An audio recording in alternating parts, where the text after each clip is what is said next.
बेसनचे नको, रव्याचे नको, बुंदीचे नको, मला पाहिजेत फक्त ड्रायफ्रूटचे लाडू. तर अशी मुलाची डिमांड होती. आजकाल मुलं जिम वगैरे लावतात त्यामुळे त्यांना हेल्दीच खायचं असतं. पहिल्यासारखा शंकरपाळी, बेसनचे लाडू, रव्याचे लाडू जास्त त्यांना खायला आवडत नाहीत. विघ्नेश 2 दिवसासाठीच आला होता. तो परत जायला निघाला तेव्हा मीही विचार केला होता त्याच्यासाठी थोड्याशा शंकरपाळ्या वगैरे बनवून द्यायच्या, पण त्याला नको होत्या. त्याला फक्त ड्रायफ्रूटचेच लाडू बनव म्हटला.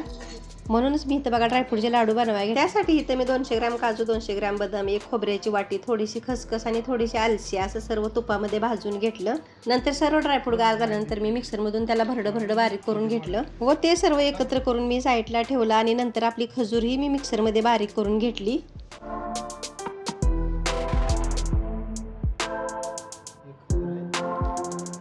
आता इथे एका ताटामध्ये मी बारीक केलेली खजूर घेतली, त्याच्यामध्ये ड्रायफ्रूटचा चुरा ॲड केला. आणि ही खजूर बघा तुम्हाला हवी असेल तर तुम्ही तुपातही भाजून घेऊ शकता, पण मी ही तशीच घेतली आहे.